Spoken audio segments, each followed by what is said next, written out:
Manassas, California. I'm here in the west coast of California, but my heart is in the east with our siblings in Israel.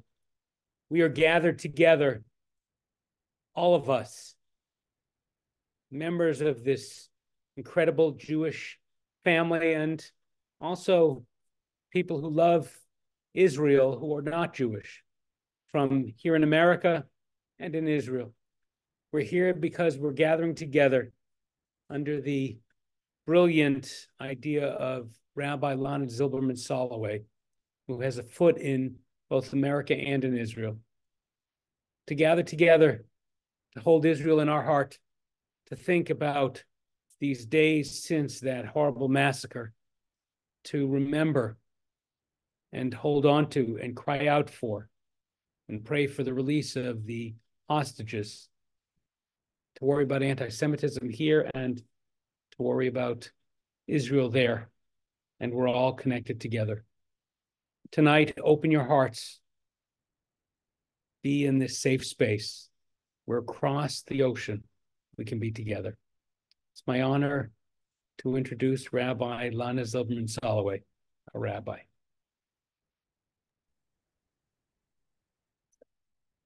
Thank you all, and thank you, Rabbi Paul. Good evening in America, and very good morning in Israel. It's 6 o'clock in the morning. I'm very, very moved to see so many people that I love on the screen. A lot of people that don't even fit on one screen, so we need to go between the little windows and to see who's here, and thank you all for coming. Being in America 2 months into October 7th was challenging.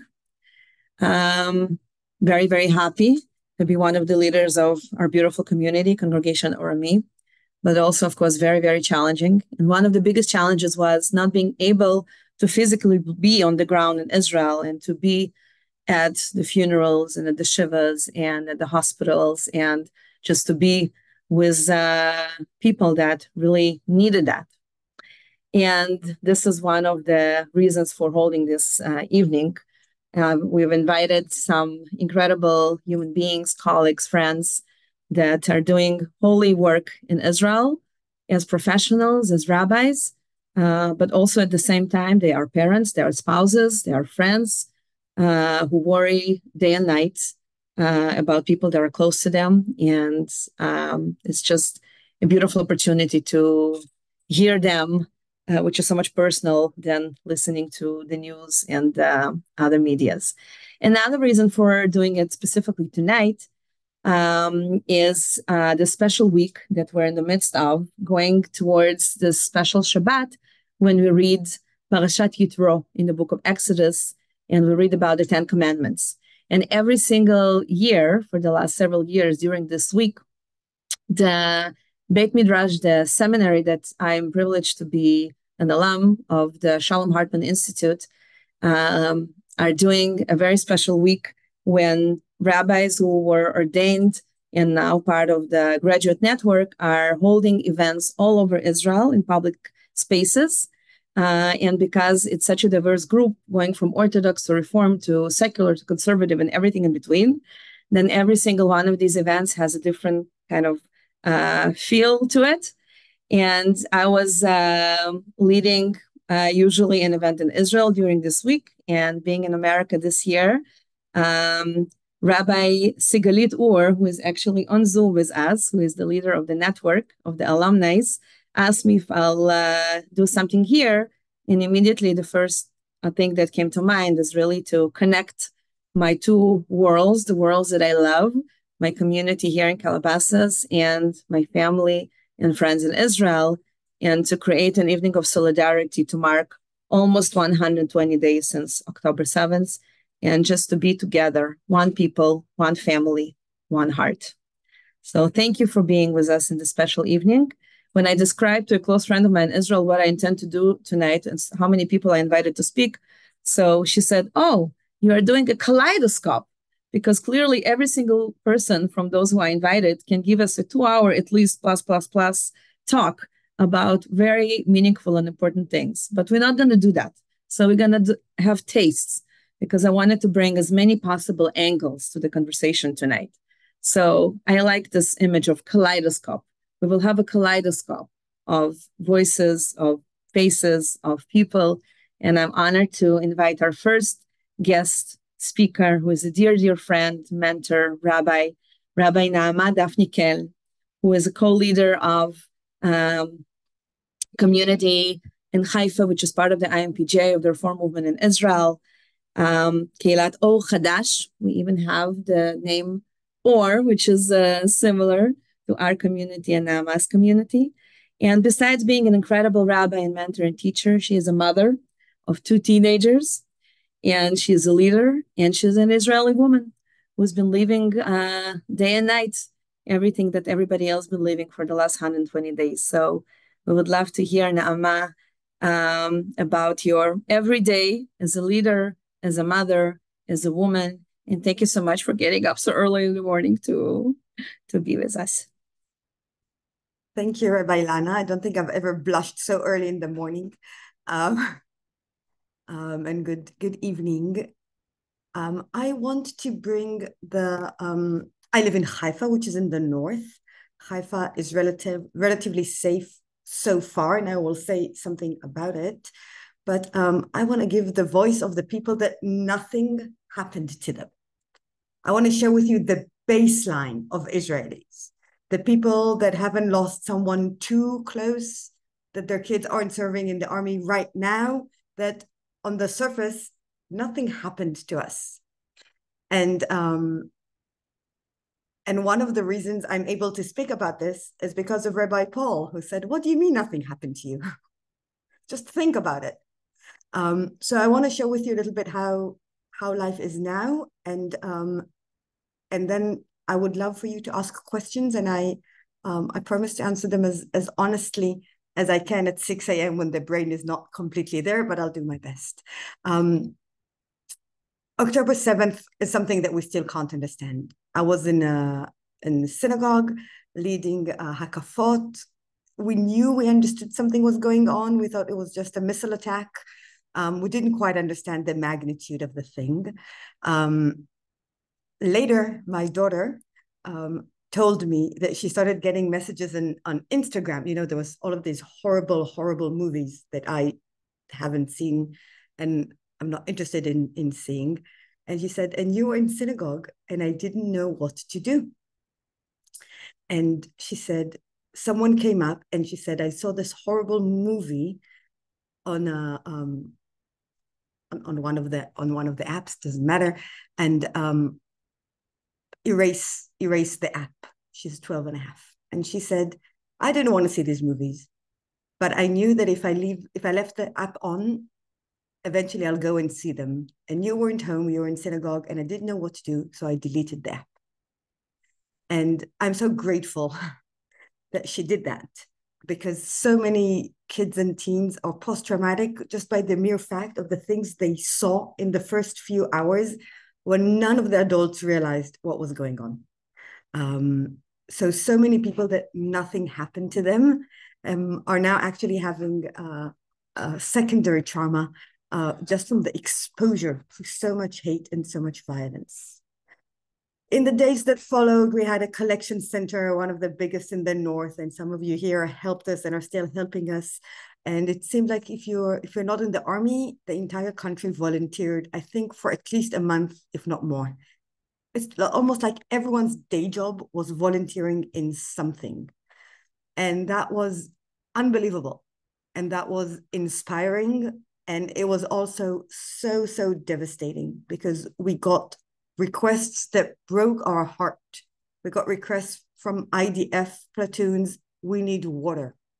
Water. I need to send water to the IDF." Yes, because nothing was organized. And I'm not talking about shoes and about batteries and about coats, whatever you can imagine. And then the evacuees started. And for 2 months, we gave everything from army equipment to diapers, to personal hygiene, and then now this has whittled down. IDF is working now fine, and we are still sending things, but only very specific things that the army asks for. The day starts like this. You wake up at 6 a.m. and you listen to the news and you hold your breath, because usually there are two words, hutar lepirsum, which means, I don't know, it is disclosed. It's okay. I don't know how you would translate that, Rabbi Lana, help me here. And then it's the names of the fallen soldiers. And you hold your breath every day at 6 a.m. And usually after the names, you're like, oh, thank God, I don't know them. And then immediately you feel so guilty because someone knows them. And for someone, they can't say, oh, another day without. And that is heartbreaking. And that's how the day starts. At the beginning, it was very, very, very difficult to follow the news. And it was the tolls of death would go by the hour. And now we're living in this weird routine. In Haifa, we're in the north, not on the border, so we're not evacuated. We have many evacuees from the north. And if you follow the news, and everyone is talking about, will there be another front in Lebanon? The meaning of that front in Lebanon is thousands of missiles on Haifa. So this entire city, which is the third biggest city, will live for over 100 days with the threat that we might be bombed at any minute, and in a very serious way. We had an alarm here, a siren there, not a big thing, thank God. But we know it can happen. It happened in 2006, and they only became bigger and stronger. So we're living our life, but under the shadow of knowing that it could happen every moment. This means that when you go to sleep, you make sure that you have your shoes next to you, because the shelter is not at home and you need to see other people. This is recorded, but I'll just say that as a woman, there are certain things I make sure I go to sleep with in case I need to be with all of my neighbors. When a siren comes, it means you tell your kids what happens if they're in a bus and there's a siren, all those kinds of things. We go to the hospital to visit people. Of course, we go to Shiva. And as a congregation, and I'll finish with that, so there'll be room for questions. We hold hope with prayers, with study, with personal conversations. We hold the hope for shared existence. We're very involved, usually beneath the surface, but not just in interfaith activities, which in Haifa is Jewish and Arab.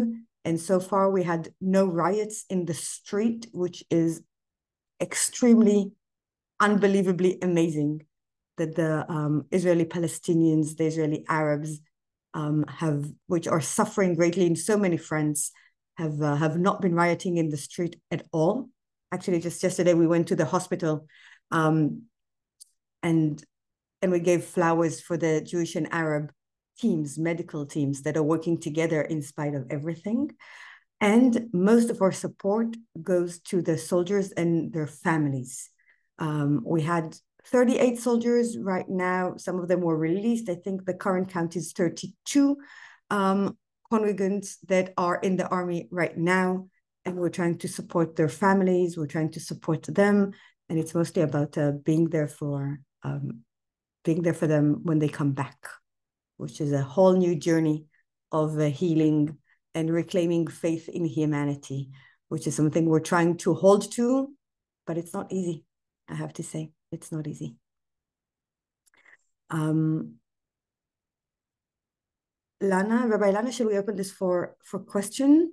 Yes, okay. We can. Thank you so much. And we can take a few questions. So I see that Debbie already wrote in the chat. She's asking the news report on the likely impact of the war on children in Gaza. What do you think the impact will be on kids and teens in Israel? Oh, excellent question.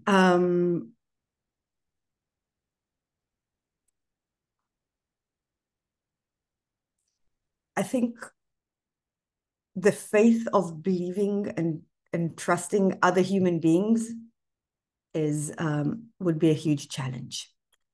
A lot of them were exposed graphically, and not to talk about personally, of course, to highly traumatic events. I did not see those movies because I think it will damage my health, my mental health, and I'm not 12. And adults, we were busy grieving, and we weren't always on top of thinking how we talk about this with our kids. I think they're exposed to way too much violence. I think that not all families, but a lot of families feel like there's a leadership crisis, that the state has not lived up to what it's supposed to do, even post October 7th. There's a lot of worry. A lot of teens, their brother, their father, their mother, is in the army for a very, very long time. Just think that one of your most meaningful caretakers is gone for 120 days. What does that mean? But I would say that the biggest challenge in the long run, I think, is a secondary trauma, but also how do we not give up for that generation on hoping for some kind of peace and solution? When you see so much animosity and so much violence, and it's graphic and it's everywhere, how do you believe that things don't have to be violent and painful? So I think there'll need to be a lot of healing. And I don't know. It's a very, very, very tough time. And it's the same kids that went through COVID in school, right? It's a complicated generation, and they're going to serve in the army soon. I also hope that this generation is exposed to the unbelievable commitment and generosity that people and responsibility that Israelis take on society.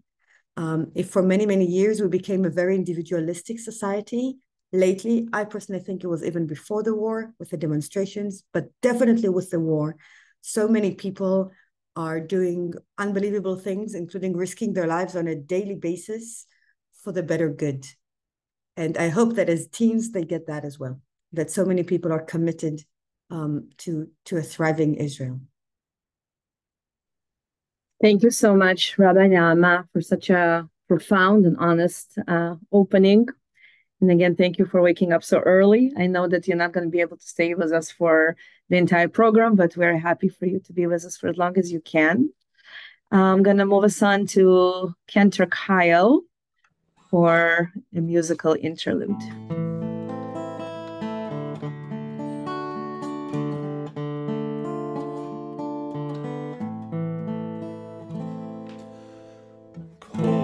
העולם כולו גשר צר מאוד,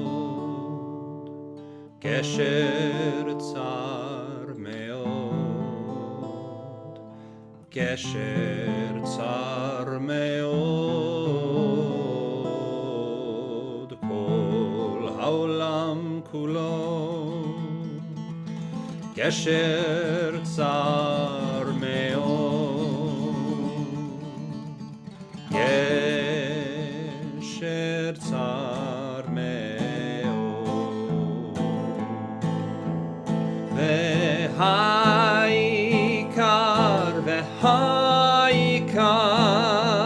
לא לפחד, לא לפחד כלל, והעיקר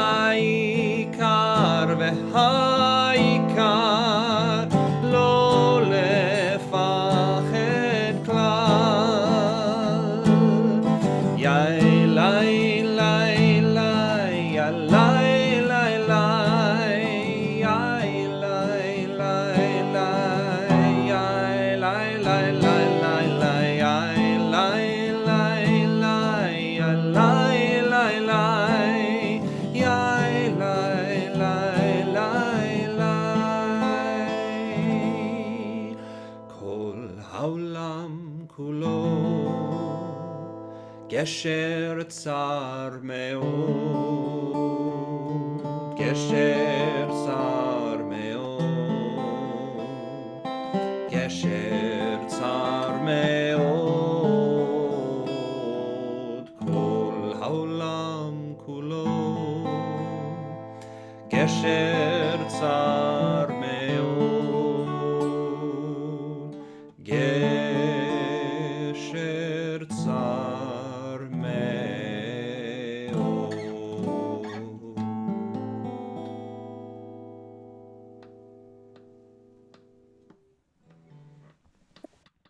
Thank you, Cantor Kyle. From talking about youth in Israel, let us talk a little bit about youth in North America. This past weekend, I was fortunate to spend together with Rabbi Paul and our youth coordinator, Andrew Frommer, and our rabbinic intern, Sam Thal, a beautiful weekend with 7 of our teens at Congregation Orami in Washington, D.C. on a social justice seminar with the Religious Action Center. And some of them are actually here with us. So thank you guys for coming up. And it was a beautiful opportunity to get to know them and to see them shine as they were lobbying to our representatives in the Congress. And it was a very, very powerful and inspiring experience. And one of them is Eden Radican, that our congregation knows very, very well.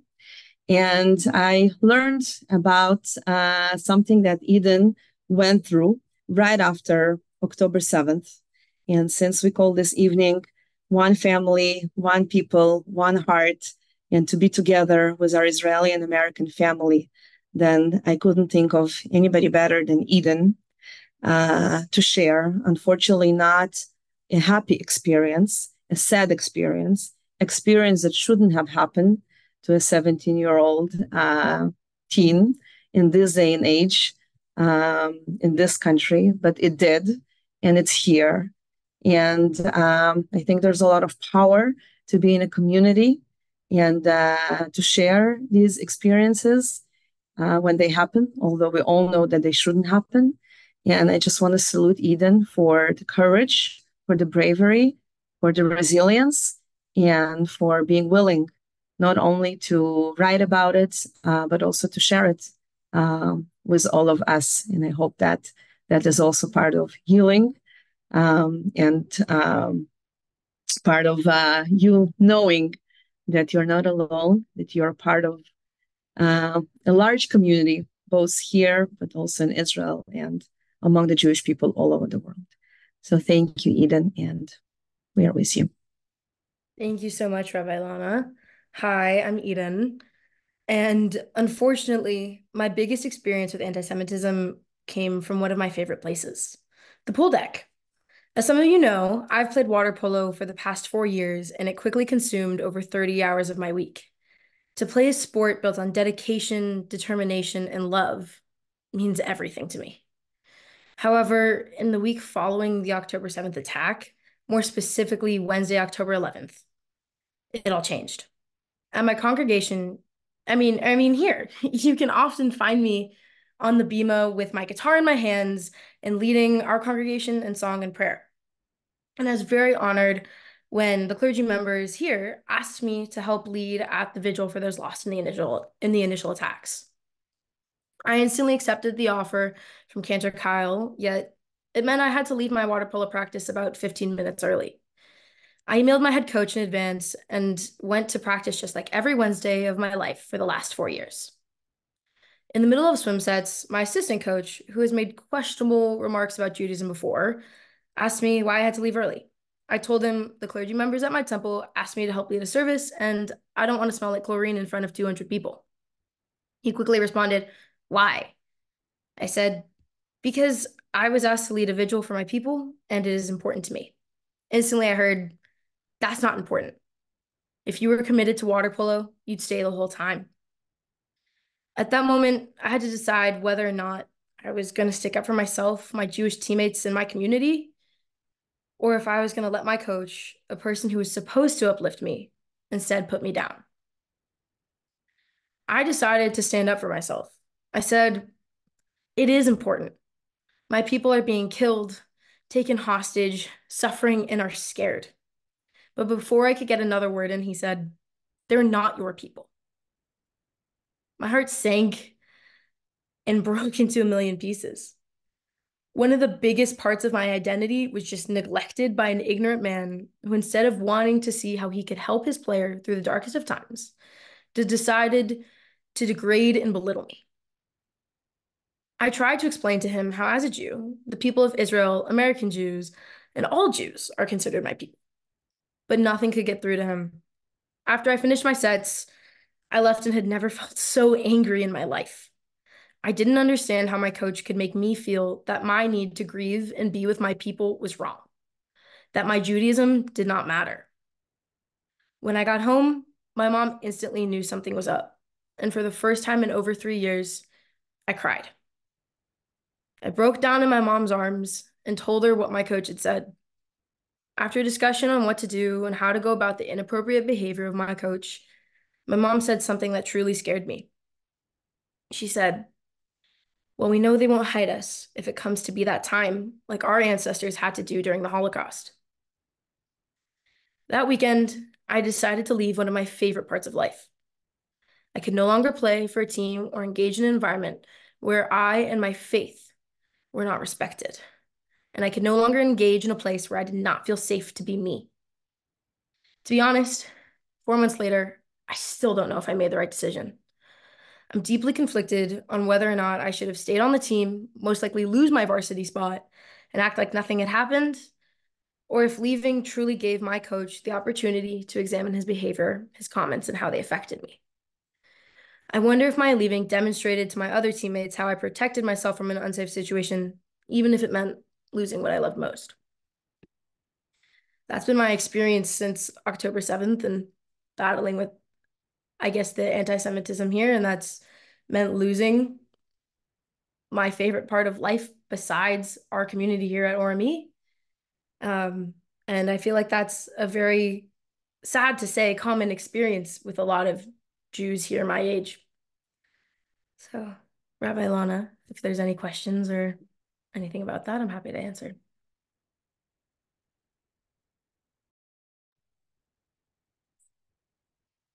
Bill? First of all, Eden, I want to say bravo and for your courage and your standing up for yourself and for educating this man to whatever degree he's able to be educated in the face of ignorance. It takes a lot of courage and a lot of heart. And it's unfortunate that you had to be on the end of this. When Stacy was in school, actually in middle school, and we were up in Washington, we had some anti-Semitic things happen. And she had a teacher who told her that she shouldn't be wearing a hamsa. Mm. And at that point in time, I went to the principal of the school to have that corrected, because anybody else can be wearing a cross and it's really okay. So standing up, opening your mouth, saying your truth is so important. And I applaud you. Just wanted you to know that. I was going to put it in the comments, but I'd rather just say it to you. So really, you're an amazing young woman. Thank you. You're welcome. Thank you so much. And I see we have other comments, and I want to invite everybody who would like to write more comments for Eden. And I really hope that it will give you strength and love. And we all know that it shouldn't have happened. And I'm so sorry that it did. And I hope that sharing this is part of your healing process and being able to feel all of our love.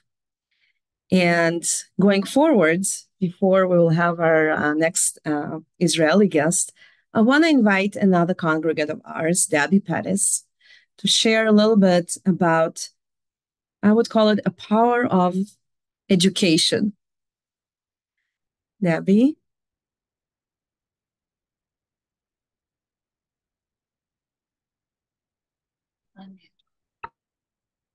Can you hear me? Yeah. Yeah, we can hear you. So I have to turn the tables just a little tiny bit. I'm just the spokesperson, but this particular story is about a group of ORME people and other friends of Aaron Meyer, who had a little bit of a angry moment when listening to NPR during pickup at the high school. She was very tired of the coverage that had such a strong anti-Israel bias and that didn't show the the side of the story that impacted Israeli families, teens, children, etc., and that really didn't include very much context or nuance in terms of the history of the conflict going back years and years and decades and decades. And this is also about Rabbi Lana herself, because I participated in Rabbi Lana's five class series on the history of the Israeli-Palestinian conflict and how they were basically parallel tracks that didn't have a lot of intersections, and understanding that narrative, which was really helpful for me because it had always been something I just didn't grasp. And so these two ideas intersected when Erin sent an email to her local NPR station, LAist 89.3, I think it is, just saying, what the heck is going on? This is terrible. You guys are like Fox News. And she heard back from them, and they were pretty frightened that this long-term NPR listener had such a bad impression of them, and they reached out to her, and she talked to them, and then she reached out to a bunch of us and said, if anyone else is having trouble listening to NPR News these days, please let me know. And a bunch of us did, and we were then invited to a basically a focus group, which we did, I think it was on Monday on Zoom. And we prepared a little bit and just spoke from the heart. Everyone stayed calm. Our instructions from Erin were stay calm, be reasonable, be educated, be nuanced, ask questions, and explain from the heart what you're finding difficult to listen to on NPR News right now. And there was a lot, and I learned a lot from the experience. It was very moving. And at the end, the vice president of our local NPR station said, that was really powerful. And he said, I don't know why the head people of NPR back in DC wouldn't want to listen to you guys. And he recorded it, and he was going to send it to them in DC to hopefully have an impact on the way that this conflict, this war is being portrayed to the American public who listen to NPR. So I just want to shout out to Erin for getting this started. My own comments really came directly from everything that I learned with Rabbi Lana in her amazing class. And one question that I asked of the NPR vice president of LAist at the end was, should we encourage our other Jewish friends from congregations around the country, around the world, to reach out to their local media? And he said, definitely do that. Even if it's an email, this needs to be heard, that the way this conflict is being reported in the news is very biased, and that the Jewish Israeli, the Reform Jewish is different from the Netanyahu Jewish. Just the complexities and the nuances of the situation are not being presented to the American public. And it's important to do that. So here I am asking all of you to reach out too. So thank you, Rabbi Lana. Thank you, Debbie and Erin, and to all those who were part of that group. So important and so powerful. Knowledge is power, and that's an amazing example of that. I want to move us forward and to invite our next Israeli guest, friend, who also got up very early in the morning, Alon Moore. I was fortunate enough to study together with Alon and to be ordained with him from the Shalom Hartman Institute. And he's also a director of education in the Shalom Hartman Institute for quite some time already in the Jerusalem campus.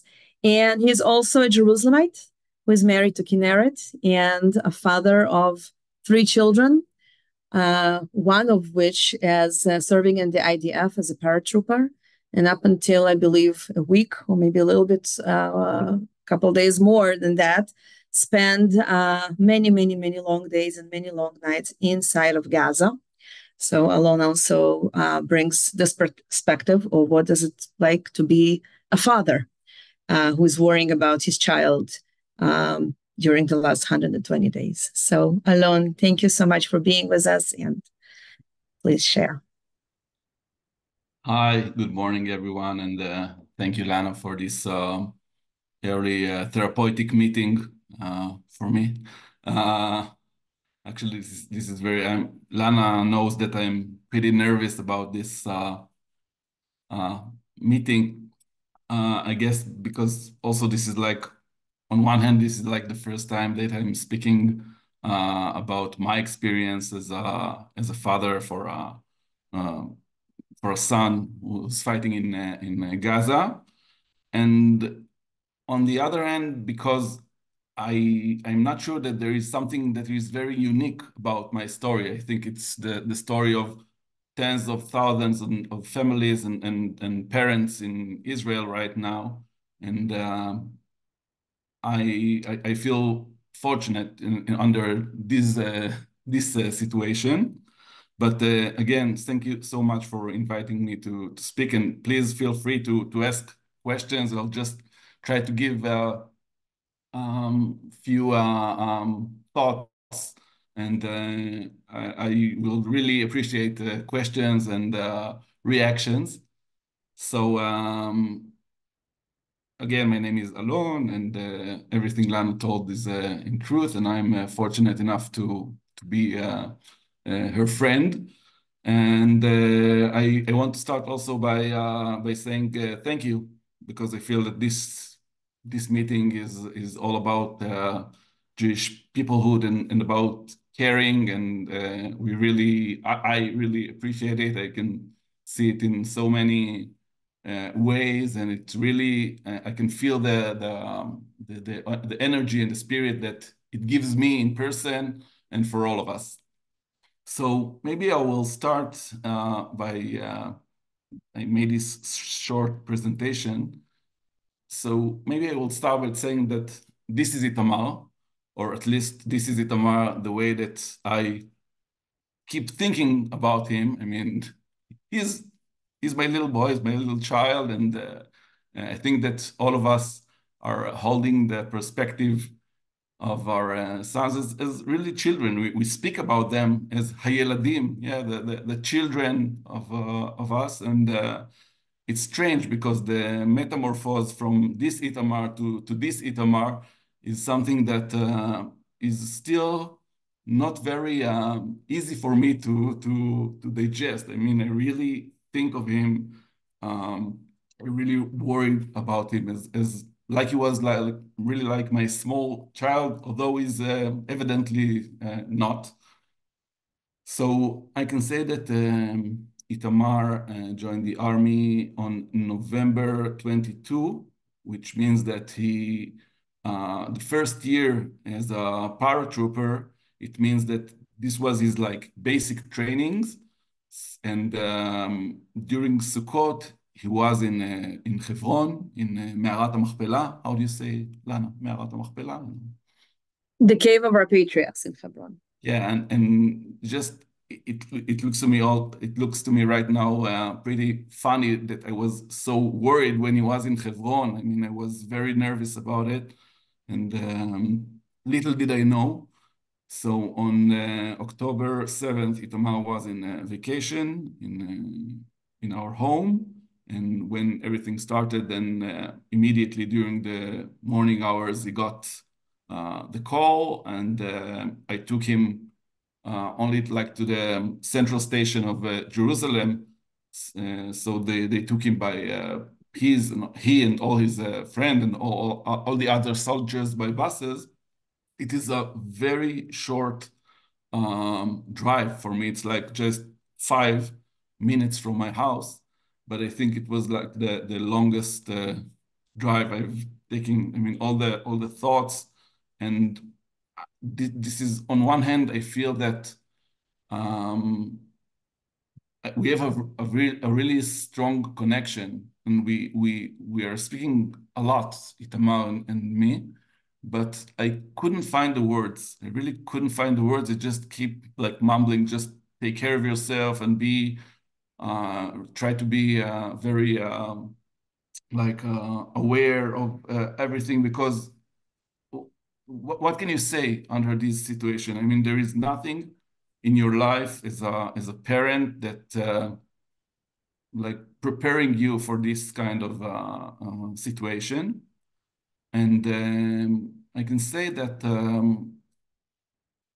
we'll go to this later. It was really like immediately there was no connection. All the cell phones were in a security place, so there was no connection. So we knew nothing for very long days about what is happening exactly, where is he exactly, where did they take him. Now we know that Itamar and his friends were one of the first forces that came. They were flew by helicopters to the area of where was the Nova party, where was all the so their main mission was to secure the area, but it was very, of course, they came to a area that it was very hard to avoid the hard evidence of the massacre that happened there. And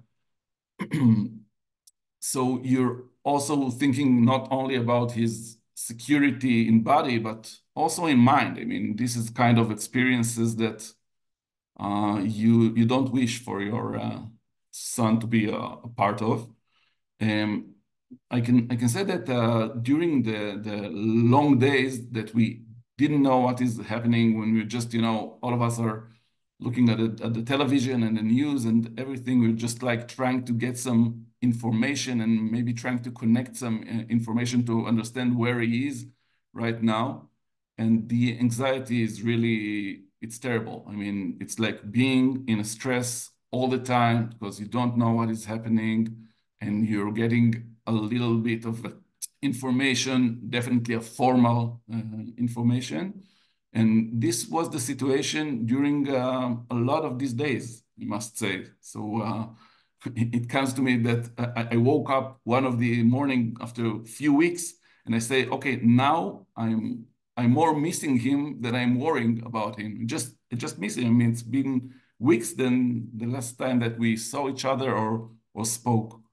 So this is about like the just not only of course you keep thinking that something bad might happening to him, but also we're just missing him because there is no connection for very long days. Another thing that I can say, and here like I'm a little bit like reflecting about being a Israeli parent. This is a caricature that was drawn by an Israeli caricaturist named Nir Manossi, that there is something about this really weird situation. And I think that this caricature really like grasps it in a way that on one hand, I mean, my mother still told me that she hopes that as a child, that she hopes that when I will grow up, there will be no need for army because there will be no wars. Okay, I was born immediately after the Yom Kippur War, and this is the story that my mom told me, that when I will grow up, that probably there won't be necessary for the army anymore. But this is a story that I couldn't tell Itamar or my children anymore, because it really, I think this is part of the tragedy that I feel that I have to live in. Like we have to like live with the idea that a war is like and the army service is like indifferent. It's like a part of our life, and this is something that I don't. This is an idea that I don't want to take it for granted. This is really something that I wish that could be changed. So moving forward, this is after Itamar was in Gaza, I think, for almost 45 days. This is he and his friends are coming out from Gaza, from Sajaiya, to be more exact, back to Israel, because they are paratroopers, then they have to march for 11 kilometers for a bus in Israel that could take them for their 48 hours of break. This is him finally sending us a picture that says, after shower, now I'm here after shower mekolach, after 42 days. And he's really, his child is so care about his yeah, I don't know, it's strange for me to think that Itamar didn't took a shower for 42 days. This is really like the small things that it's hard to imagine. Maybe going forward to something more, to give you something about the atmosphere of being a parent for a child in Gaza. So this is a T-shirt that one of the mothers in the battalion of Itamar, she made this T-shirt that says, yes, he's still in Gaza. No, I don't know when he's going out. Yes, I know that there are a lot of soldiers that went out right now. No, I don't know when he will be released back from when we will go back from Gaza to Israel, which is like the answers that you have to give all days for a lot of people around you. That I'm saying it, of course, on one end, it's like very positive because everyone around you knows that you are worried and keep asking questions. What about Itamar? And do you know something about? I heard that there are a lot of paratroopers now that came out. Is he one of them? And it's really something that, on one hand, you appreciate all the people around you that are worried about it, but on the other hand, it's really like becoming part of your identity. It's like, this is what I'm doing. I'm informing everyone about my son situation, and of course, his grandmother and grandfather and all my brothers and all of his nieces. And so, yeah, this is something that's you're a little bit ambiguous about it, because it's really nice that people are caring, but on the other hand, it's like, I'm tired. So we made this T-shirt. This is this is all the answers that you're gonna need. Maybe I will add something else about the connection with because of course there is no direct connection with him, but we do have connection. Like, we have a WhatsApp group of all the battalion parents with the, how do you say, Lana, like shalisha, like someone from the battalion who's Like a soldier, an officer that's in charge of the everyday life of the soldiers. Yeah, so we're getting these messages, and it's, if we're lucky enough, I mean, it's like 2 or 3 times a week that we're getting these messages. Usually they are like very, everything is okay. There was nothing special that happened. It's like very short and informative messages. And then once in a while you get the messages that you least like, that says something like, there was Erua, there was an event. Yeah, like in a very clean language, there was an event.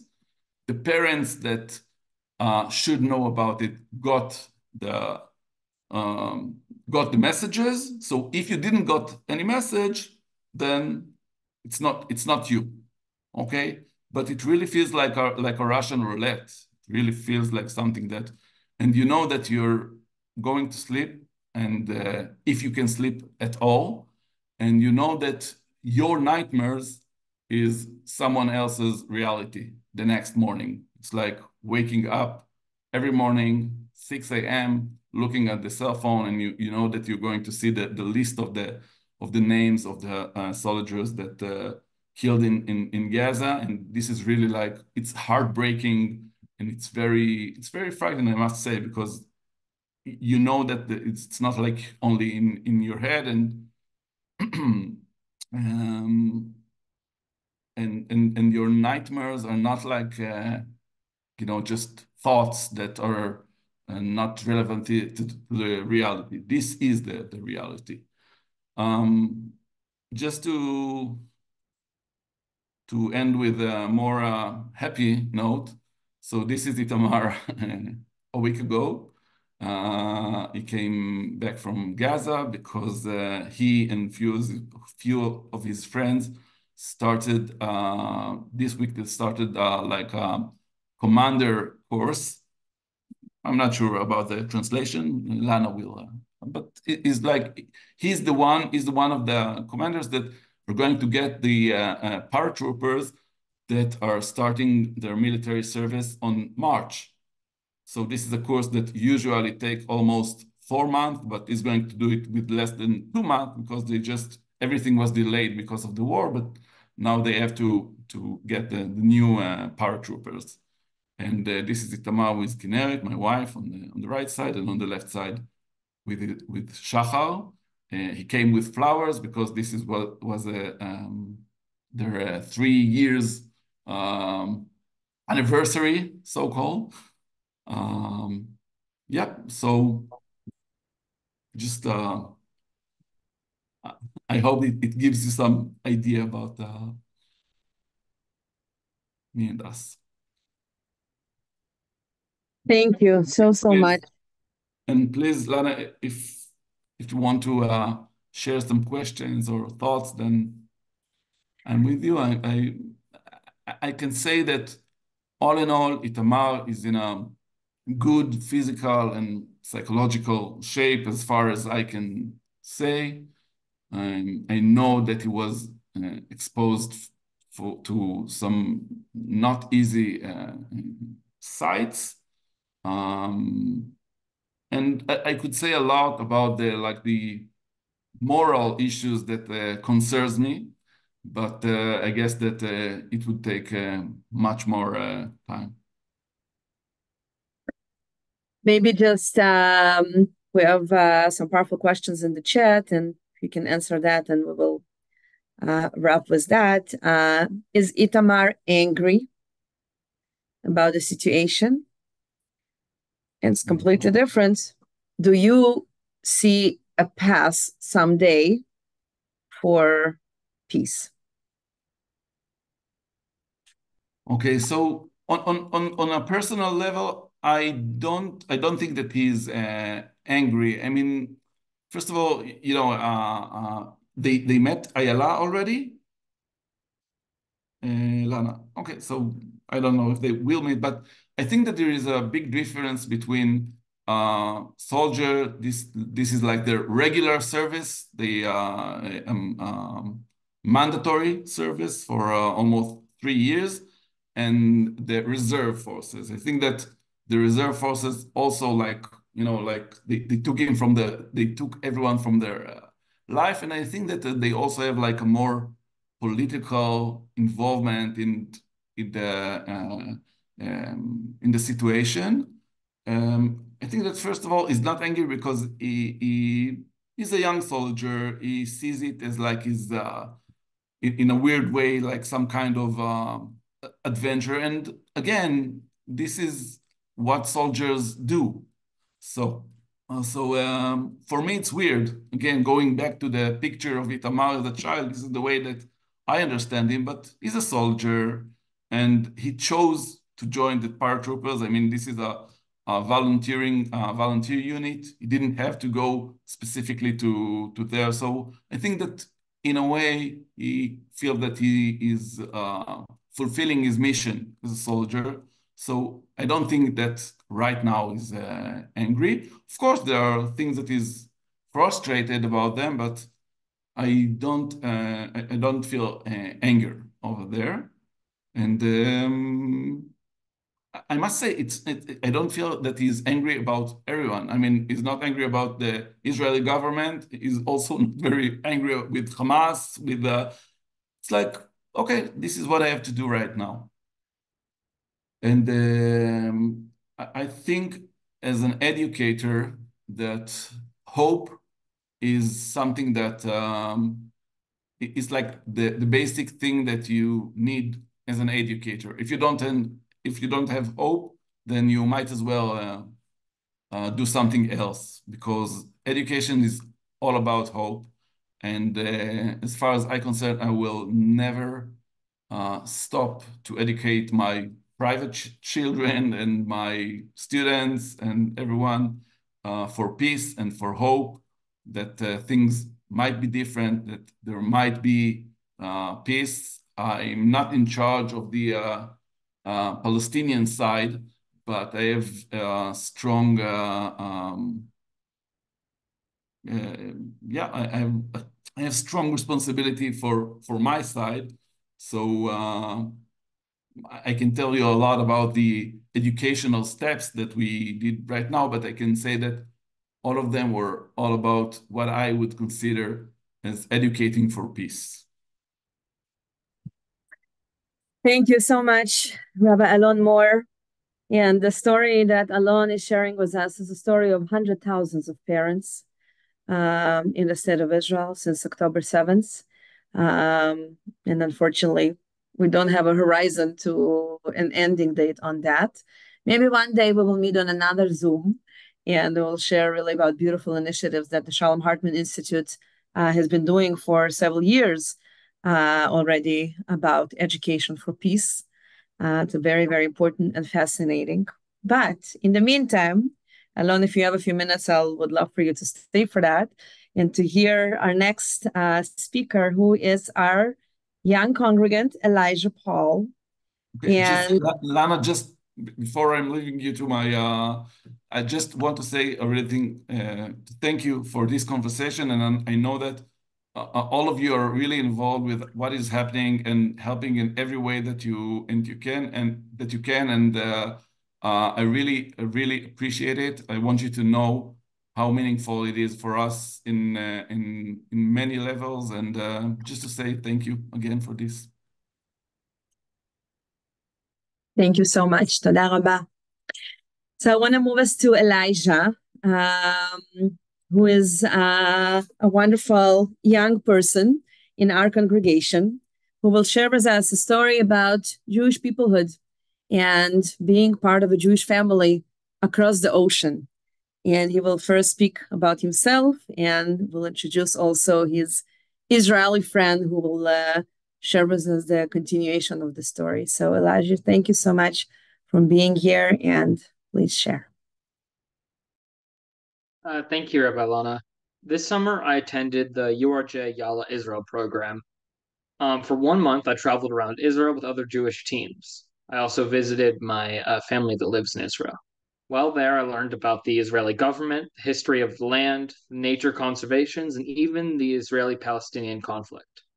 While there, we spoke to Israelis and Palestinians who live in the West Bank and heard their opinions and their beliefs about a two-state solution. Of course, this is before October 7th. My bus leader, a former IDF paratrooper named Dvir, guided us and taught us all about these different places as we moved through Israel. This is his story of the months after October 7th.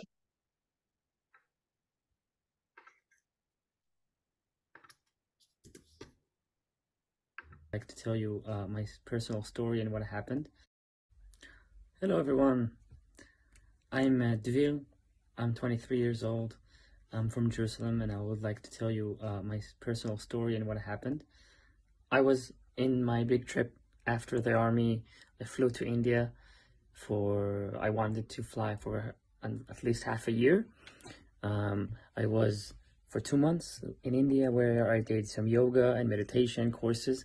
Then I flew to Nepal to a festival that was totally disconnecting from everything, and just living in the nature, no phones, sleeping in tents, and really amazing. And as soon as I heard of what happened on October 7th in Israel, I realized I have to go back, and I just can't stay anymore, because it's my moral duty to go back and fight for my country as a Jew and as an Israeli and as a combat soldier. So I came back. Took me almost a week to go back, and I did.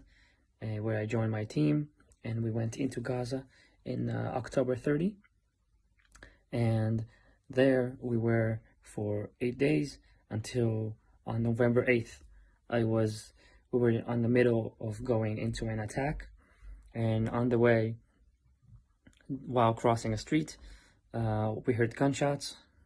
We understood we were being shot at, and we continued running.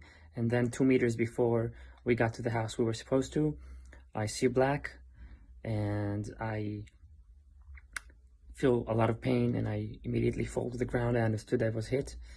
A friend of mine covered me, opened fire, and 2 other friends took me into the house, where a doctor immediately started taking care of me. And the evacuation was really fast. I was conscious the whole time, and I was doing a mantra I learned in India. It just goes Om Mani Padme Hum, Om Mani Padme Hum. And the whole evacuation until we got back to the border, about 30-40 minutes. Then they got a helicopter for me because I was severely injured and I had a huge hematoma on this side of the neck. Then they ventilated me and sedated me and put me to sleep, and I woke up in the hospital. Only then, after a couple hours of all the operation and the CT and MRI that checks that everything is okay with me, they said I had a miracle that had never happened. Never happens. 1 to a million, they said, because the bullet came in. You can see this small dot came in from here through my neck and got out the other side without hurting anything critical to life. I do have some nerve pain, but it's okay, you know. I take it, and I think this is the least I could do, and I would do it again, because I think this whole thing is bigger than me, and I'm not fighting for myself. I'm fighting for my country and for my family and for my friends. And I just want to thank you all for listening to my story, and I hope this gives you optimism and some good news in these dark days. And I hope you all have good news soon. Thank you. Bye-bye. I'm Israel Chai.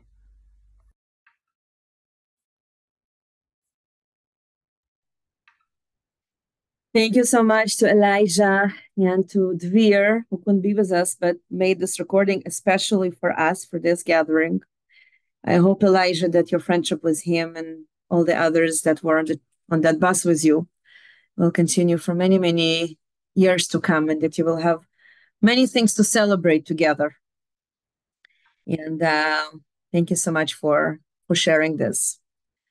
Moving forward, unfortunately, as you all know, not everybody were as fortunate as Dvir. Dvir is a miracle, and thank God that he is a miracle. And I hope that he will live a very, very long and healthy life. But as you know, since October 7th, we have lost over 500 soldiers, starting with the October 7th, it's on, and moving all the way until now. And waking up at 6 o'clock in the morning, as we heard from several people, and hearing the names, this became a reality.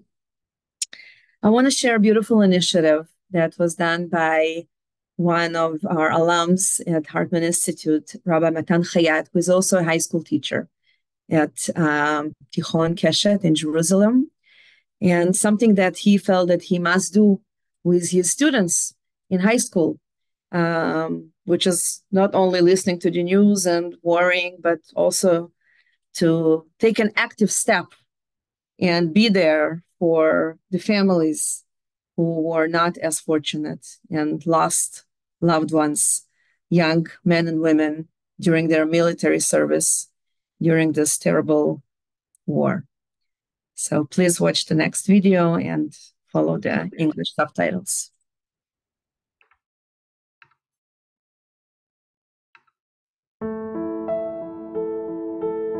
המשנה במסכת אבות פרק ב' משנה ט' אומרת כך: צאו וראו איזוהי דרך ישרה שידבק בה האדם.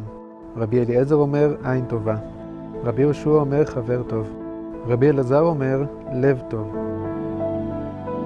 בתור מחנך לילדים בכיתה י"א, מתחילת המלחמה חשבתי כל הזמן איך מצד אחד אנחנו יכולים לשמור עליהם, ואיך מצד שני גורמים להם להרגיש חלק מתוך מה שקורה כאן, ולא להתכנס בתוך הבית ספר מנותקים ממה שקורה מבחוץ.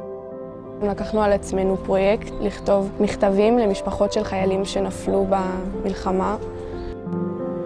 אז כל אחד בעצם חקר על החייל שהוא בחר מהרשימה, ולמד עליו ועל הסיפור שלו. עכשיו אנחנו מגיעים לחלקה של חרבות ברזל. אפשר להתחזר לחפש את הקברים. בשלושת החודשים האחרונים מעל 100 קברים חדשים נוספו כאן להר הרצל. אנחנו חייבים לפרוט את זה לשמות ולפנים, לבחור פרצוף אחד, שם אחד, סיפור אחד. אני מרגישה שהמכתב עשה לי מקום בלב, גם של עצב וגם של אפילו קצת טוב. אחותו התקשרה אליי ואמרה לי שזה ממש נגע בה. שהוא היה אוהב עוגת תירמיסו ושהוא היה אוהב לגלוש. הרגשה של חיבור. בסוף כולנו עוד כמה שנים נהיה בצבא, ונראה לי יש בזה משהו ממש חשוב. בחרתי בינון פליישמן. חברים שלי הכירו אותו, ולפני שבכלל שמעתי איך הוא נפל, מה קרה, שמעתי שהוא היה בן אדם מדהים, ושהוא תמיד פתח את הבוקר בחיוך. והרגשתי צורך לכתוב למשפחה שלו, הרגשתי פספוס שלא הכרתי אותו, ואני מרגישה מחויבת לזכור אותו ולחקור את הסיפור שלו. בתור רב ישראלי, אחד הדברים שאני הכי מנסה זה לאמן את הלב של התלמידים באמפתיה, בראייה של הכאב של האחר, לראות איך אני יכול לבוא ולהקל על הכאב, גם במחיר של חשיפה לדברים שהם לא פשוטים. אני חושב שזה לב טוב. הרגע שהנחתי את המכתב על הקבר שלו, פתאום הבנתי מה אני עושה. הרגשתי חיבור לבן אדם, וזה היה כל כך כבר מעבר ללתת למשפחה נחמה ותמיכה. זה גם היה קשר אישי שלי אליו. קיוויתי לקחת אליי חלק מהתכונות המדהימות שהיו לו. אחד הדברים הכי חזקים, גם ברבנות הישראלית וגם בפרויקט שלנו כאן, זה יכולת לשנות ולהשפיע על חיים של אדם אחר. כתבנו 70 מכתבים, קיבלנו עשרות תגובות חזרה מהורים ומשפחות שכולות. התחושה הזאת שההורה שכול מתקשר לומר לך תודה, זה גם חוויה שהם לא ישכחו אף פעם. היום אנחנו הולכים לפגוש את בני ומיכל פליישמן, הוריו של ינון פליישמן, זכרו לברכה. אני מאוד מתרגש לקראת המפגש. מאוד מאוד התרגשנו מהמכתב הזה, וראינו שכתוב רומי, וראינו שכתוב בית ספר קשת, ואז החלטנו ללכת לראות מי זאת רומי, שכל כך ריגשה אותנו. שמי רומי קפלן, ואני תלמידת כיתה י"א בתיכון קשת בירושלים. אמנם אני לא זכיתי להכיר את ינון, אבל שמעתי עליו רבות מחברים שלי בארטמן. אין אחד שלא העלה את טוב הלב של ינון, את האכפתיות שלו, ואת כמה שהיה נעים בחברתו. ינון נפל כגיבור אמיתי, ואני מקווה שתוכלו למצוא מעט נחמה בגבורה שלו, ובחום והאהבה שהשאיר מאחור. יהי זכרו ברוך, שתדע ימים טובים יותר, אמן, רומי. זה נראה כאילו מעשה ממש קטן, לשבת ולכתוב כמה מילים על חייל שנהרג ובכלל לא הכרת אותו. את אפילו אולי לא חשבת על זה כשכתבת כמה שזה יהיה משמעותי בשבילנו. אנחנו רואים פה בתמונה של ינון את החיוך הזה. את האופי שלו, זו תמונה מדברת בעצם. הוא מאוד מאוד אהב ללמד. הוא היה מאוד עדין, לא איש מלחמה. זה התכתב לי בדיוק עם מה שקראתי, שהוא לא אדם שדוגל במלחמות, למרות זאת כי הוא הלך והגן על המדינה, וזה מדהים. הוא התחתן בדיוק לפני 3 שנים. שמעתי שגם יש לו ילד קטן. נכון, זה הילד הקטן שלו.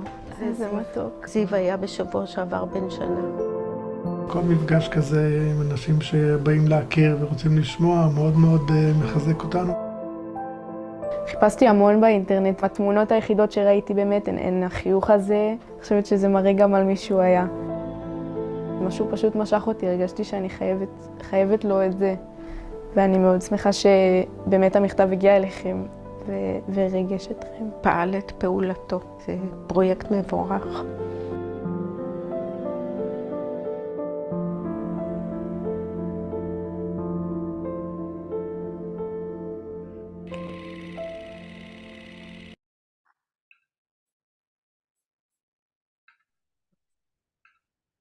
When I told Matan earlier today that I'm gonna share this video about this really moving project, then he asked us if we as a congregation maybe want to do something similar. So made me think that when I went to Israel in November, I brought hundreds of letters to soldiers that were serving, that were written by our young people that attend our Hebrew school. And it was really moving to distribute those. And maybe going forward, we will be able to embark on something similar and to do it also for families that really lost the dearest to them during this terrible war. Moving forward with our kaleidoscope, I want to invite a dear friend, Avi Dabush, almost an ordained rabbi. And Avi is so many different things that every single time I ask him to speak, he first asks me, what about? And particularly in this story, he really fills so many different kind of check marks. First of all, he's a friend. He is a friend of many, many people, but also my friend. Second of all, he is a member of Kibbutz Nirim, which is one of the kibbutzim on the border with Gaza, who was attacked on that terrible Shabbat of October 7th. He is also a spouse and a parent of young teenagers. And when his community was moved to Eilat to live in a hotel room, he also became the leader of a lot of events that were taking place there. And moving forward, he will share, I hope, how the community will move in the next couple of days to a temporary location in Beersheba. And he is also an executive director of one of the most important organizations active out of Israel for many, many years, but even more so right now, and that is Rabbis for Human Rights. So I hope that he'll be able in a few minutes to share a little bit of all of these different angles and maybe even fill our hearts with some hope moving forward. So thank you so much for being here. Thank you. Good evening for you. Good morning for us. Thank you for your kindness and your invitation. I saw Elijah's word and Dvir and Matan right now, and as you know, and we feel that you are one with us and with partnership. It's very hard times. So I will tell in a few words about our experience and our work in Rabbis for Human Rights. As Lana mentioned, we were on October 7th in our house in our home in Nirim. Nirim, it's a kibbutz on the border of Gaza, 2 kilometers from Khan Yunis. You heard the story, so I won't go into details, but around maybe I will start with saying a few words about Friday. On Friday, we had a big celebration of the kibbutz. It was the 77th anniversary of the kibbutz. Nirim is one of the 11 points, if you know the history of the Negev and in Israel in 1946 on Motzei Yom Kippur. They were established in one night. So Nirim has a history also in 48 against the army of Egypt and so on. So we celebrated this celebration, and most of the people of the kibbutz were there, and also visitors. And we start Shabbat on around 6:30 with sirens. Of course, we are so familiar to that. Not a lot of people know. Also in Israel, it's on this April, it will be 23 years since the first rocket landed in Sderot. So this is our reality with so many circles and operations and wars and so on. So we ran into the shelter, and after a few minutes, we were the first kibbutz on our area that the terrorists, the Hamas soldiers came into.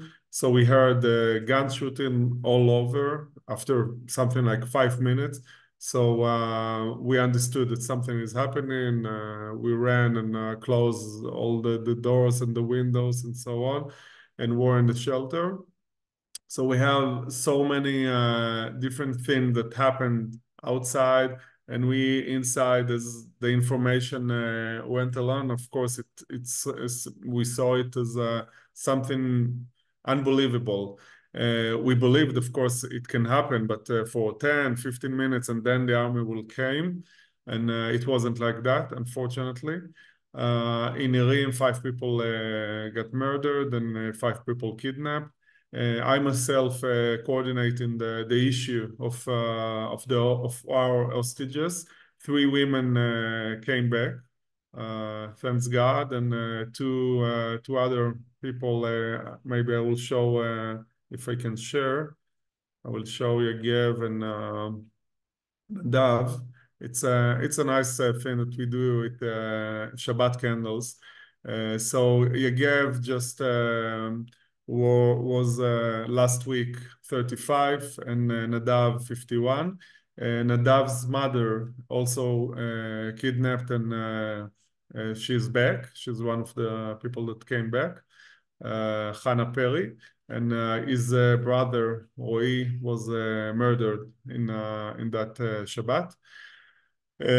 So we are really focusing on that, and of course focusing on trying to bring some more strength to our community. After more than 30 hours that we were in shelters, the army took us, for several minutes to take whatever we can from our houses, and then move to Eilat. So since October 8th at night, we are outside our home. It is a war zone. This is one of the places. There are places like our friends in Be'eri and Kfar Aza that, of course, ruined severely, but the army is allowing to go there. Nirim is really close to the border, and right now, I think in Khan Yunis, this is one of the biggest places of war right now. So this is a war zone, and we can't really go into Nirim. And our house also got damaged, not severely, but damaged from rockets. So I will say one thing is to understand that we are in a very long journey. Right now, we moved just this Shabbat, we moved to Beersheba, which is good, which is a kind of a solution between Eilat and Nirim that the community is leading. Actually, my wife is leading with a lot of women leadership, amazing one. So this is part of being better and part of bringing our children again to school. Right now, they are almost 4 months without any proper school or any place that they are going. So this is on the community level. I will say a few words about Rabbis for Human Rights. We had such a dilemma after I told you that we came to Eilat on Sunday morning, and on Tuesday I have this meeting of all the people and also the board of Rabbis for Human Rights, and we started to think what can we do, because this is a time that of course asks us to be active, not only talk or be fearful and so on, which is okay, of course, and reasonable, but we want to do something to change the reality. So it is really interesting that we did so many things. We were just a few days before our annual campaign of harvest in the West Bank, making such security presence to the farmers, to the Palestinian farmers. So usually hundreds and thousands, even volunteers are coming to 30 or 40 days of olive peak. And this year, of course, it wasn't like that. So we started to think what can we do in the harvest, and we are doing. And just now we are in the planting season. I will send you the link of our planting project. But we also started a humanitarian walk with the unrecognized villages in the Negev, and also the farmers and others and shepherds also in the West Bank.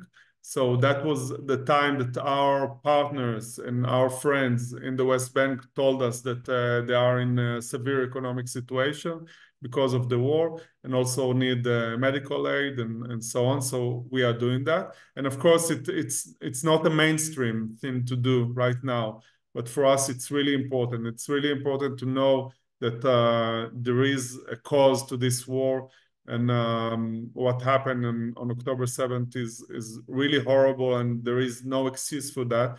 But in those times, even more than regular times, although in Israel there are no regular times, it is really important to hold our values. So maybe our roadmap is changing, but our values, our destination is not changing. And we're really worried about what is happening on Gaza and the West Bank. And of course, if we understand that we want a future of peace, we want a future of security to our children, to ourselves, to the Israelis, and also to the neighbors, Palestinians, and of course the other countries.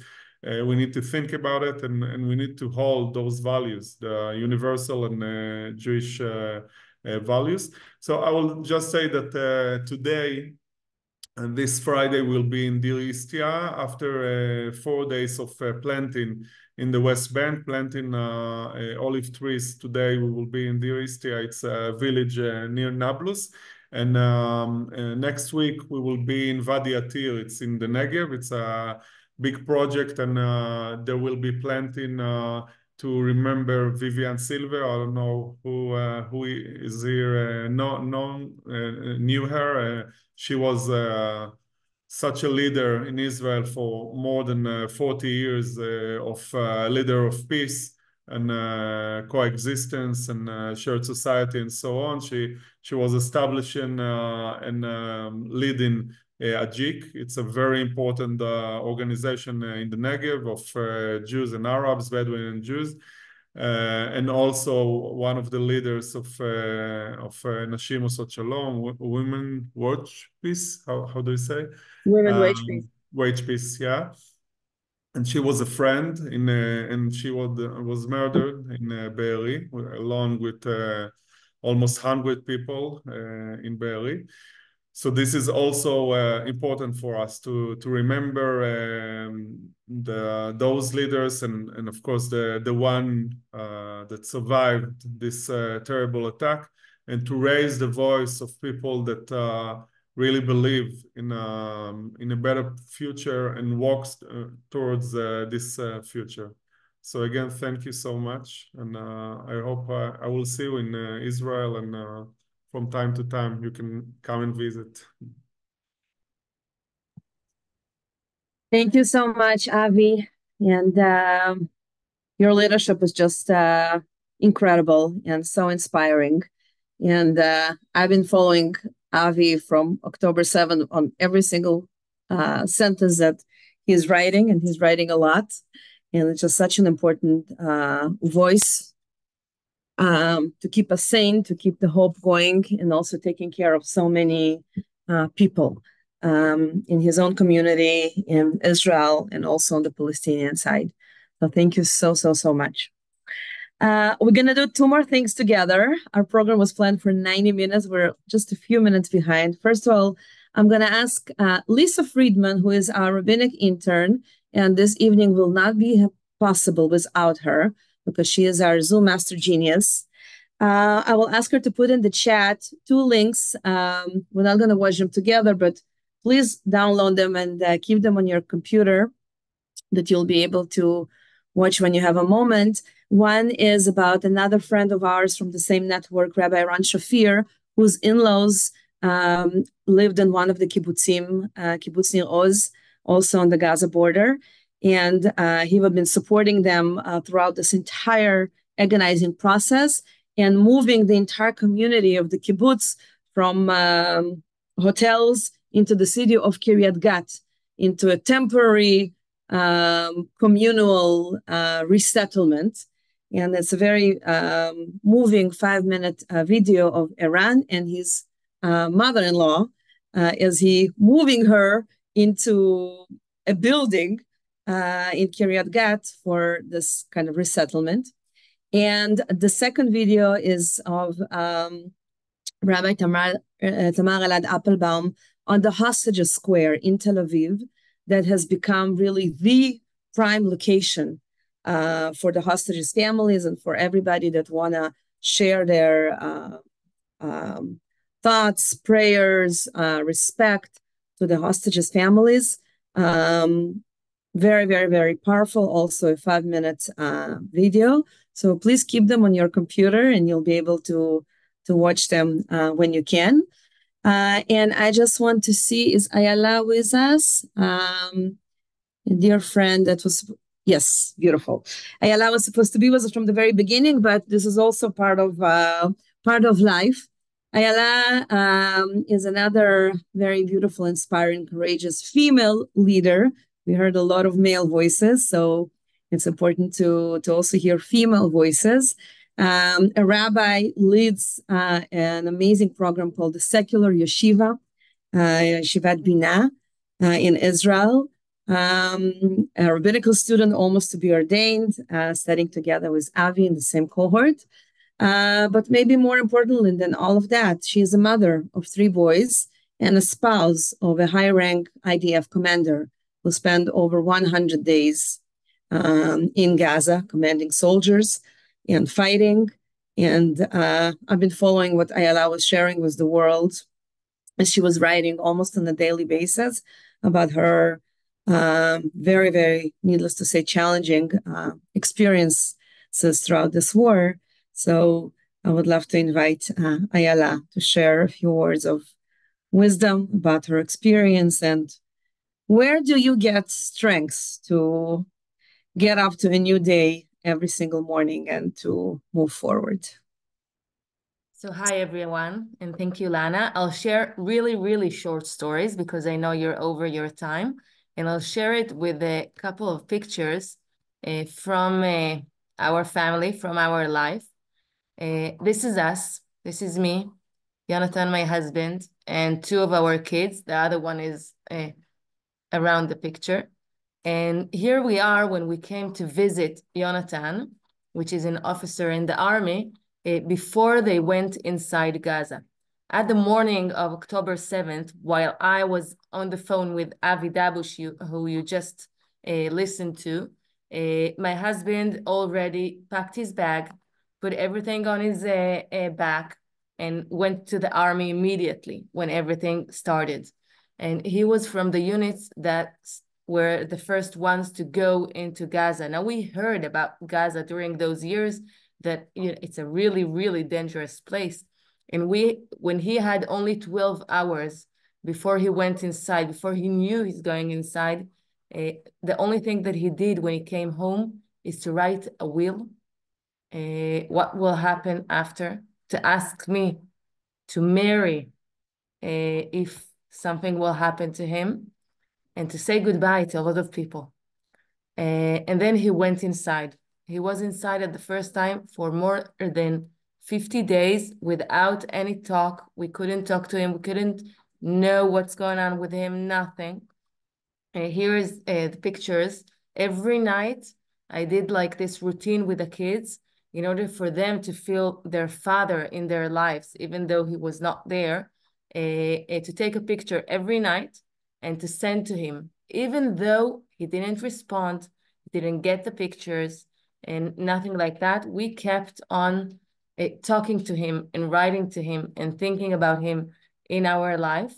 This is the picture, the first one that he sent us from Gaza. He called me. I was just next to the oven doing something, and then I see his number.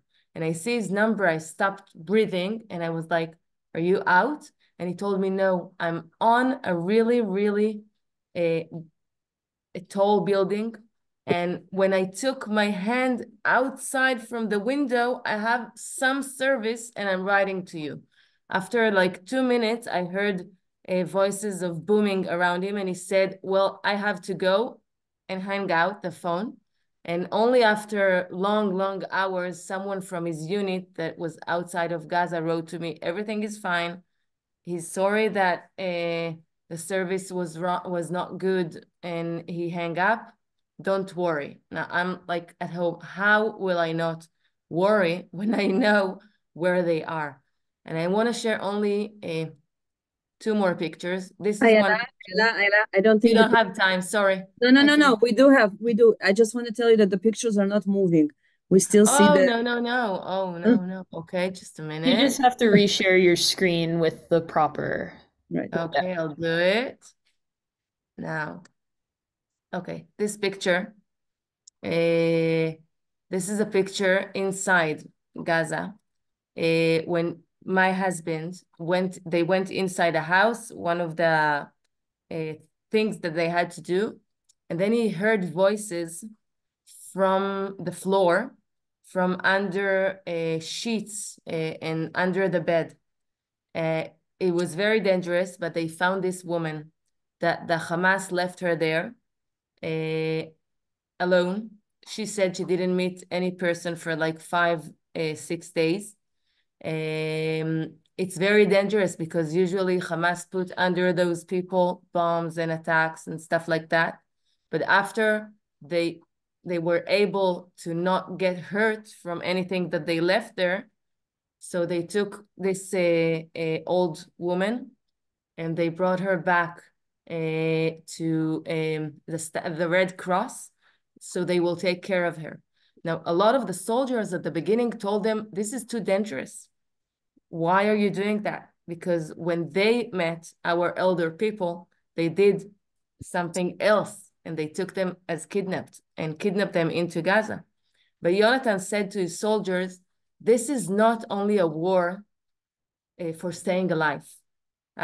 This is a war on our humanity, and we will not hurt older people, and we will take care of them, because this is a war about how are we as human beings." And October 7th, Hamas did things that are more than we can even imagine. And they saw those things. Those soldiers were there when they need to help the people. And now they don't want to do it like that exactly to the other side. So they took her back. And I think this is one of the most important things that they did during that war. And maybe the last picture, this is when they got out from Gaza after 100-something days. This is one of their soldiers who lost his leg. He was wounded. We visited him in the hospital and after. And when he stood at the end, when we did a service to all the soldiers and all the kids, you see all the families of the soldiers. This is not young soldiers. They all have families. He said over there, even though he's wounded, he said, I did what I need to do and to take care of my country. And if we'll need, we'll do it again. And I think this is us. We're wounded as a society, as a nation. But our heart is still on the right place. And each and every one of us, also you here on Zoom, you take care of our nation and you help us to keep on going and to do whatever we need in order to take care of each other and to help each other during those times. And thank you for being here. And thank you, Lana, for arranging this evening for you and morning for us. And we'll pray that all of the hostages will come back home soon, and the soldiers, and that we'll have peace. Thank you so much, Ayala. I just invite us all to take a deep breath, because it was a lot. We heard many voices, we saw many faces. I also know and fully recognize and aware that it's a lot of listening. And thank you all for being here and for listening and for letting it into your hearts. And as we started, we are one nation, one family, one heart. And I don't think there's ever been a more important time in our history to be one heart, one beating heart of a nation on two sides of the ocean. So thank you all. And we're going to finish with a prayer, because that's what we know how to do. And it's going to be a musical prayer. It is still Thursday in America, which is day 118. It's already Friday in Israel, which is day 119. This Shabbat is going to be exactly 120 days since October 7th. And we still have 136 souls that are kept hostage underground by terrorists without us even knowing in which conditions they are. So we're going to pray together that every single one of these 136 souls will come back home as soon as possible.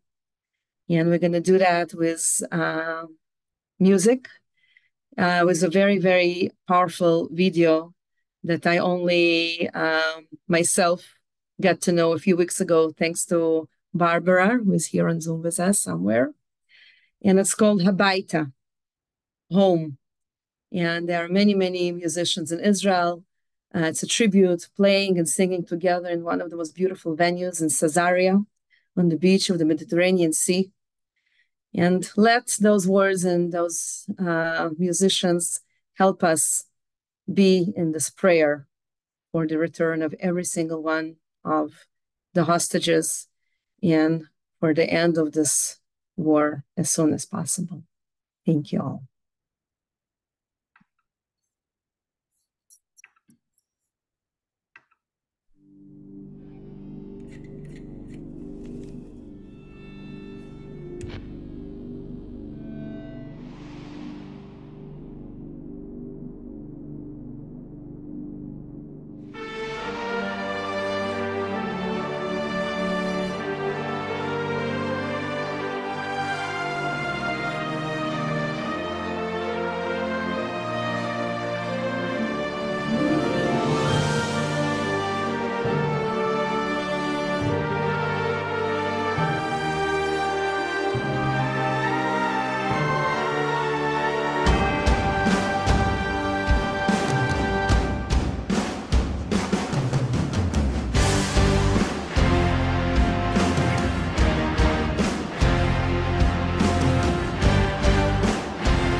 Thank you all.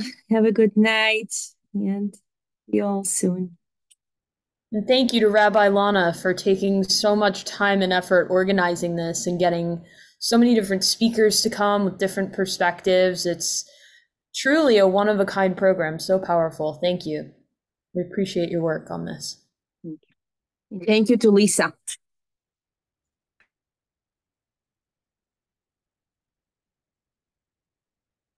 Boker Tov.